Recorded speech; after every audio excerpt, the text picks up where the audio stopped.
How are advanced basketball player metrics actually calculated? Imagine trying to understand a player's true impact on the game without just looking at points or rebounds. That's where advanced basketball metrics come into play. They help us see beyond basic stats and get a clearer picture of how players really influence the game. These numbers are made by combining different traditional stats into formulas that reveal a player's efficiency, contribution, and overall impact. They also adjust for how fast a game is played and how much a player is on the court. Let's start with the player efficiency rating. This number sums up a player's positive actions like points, rebounds, assists, steals, and blocks. It then subtracts missed shots and turnovers. The result is a single number that shows how well a player performs overall. This rating is set so that the average player scores around 15. To get this, each category is weighted based on how much it helps win games, and the total is adjusted for how many minutes the player is on the court and the pace of the game. Next is true shooting percentage. This measures how effectively a player scores by including field goals, three-pointers, and free throws all in one. Unlike simple shooting percentage, it accounts for the fact that free throws and three-pointers are worth different points. The formula takes total points scored and divides it by twice the sum of field goal attempts plus 0.40 for times free throw attempts.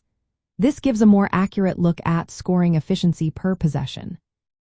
When shares estimate how many wins a player adds to their team, they break down a player's offensive and defensive contributions using detailed box score data and team performance. Complex statistical models assign credit based on how much a player's stats influence team success. Box plus minus is another useful metric.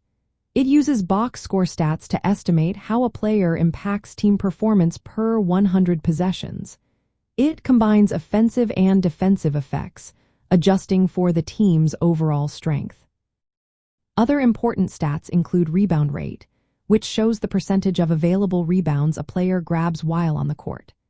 It adjusts for team pace and minutes played by dividing the player's rebounds times team minutes by the product of player minutes and total rebounds available.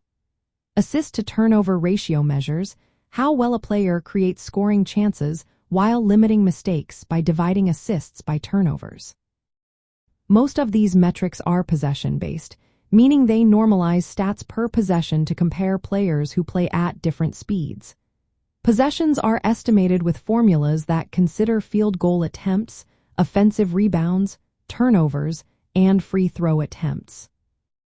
All these numbers are calculated by gathering detailed box score data, adjusting for pace and playing time, and applying the specific formulas. They help coaches, analysts, and fans see a player's true influence on the game, beyond just points or rebounds. For example, a player with a high player efficiency rating and true shooting percentage is both productive and efficient. A high rebound rate shows effectiveness on the boards, regardless of team style. These metrics also help evaluate defensive impact and overall value to the team, which traditional stats might miss. In the end, advanced basketball metrics combine many different stats into formulas that give a clearer picture of a player's real contribution. They help us understand who is truly making a difference on the court, not just who scores the most points.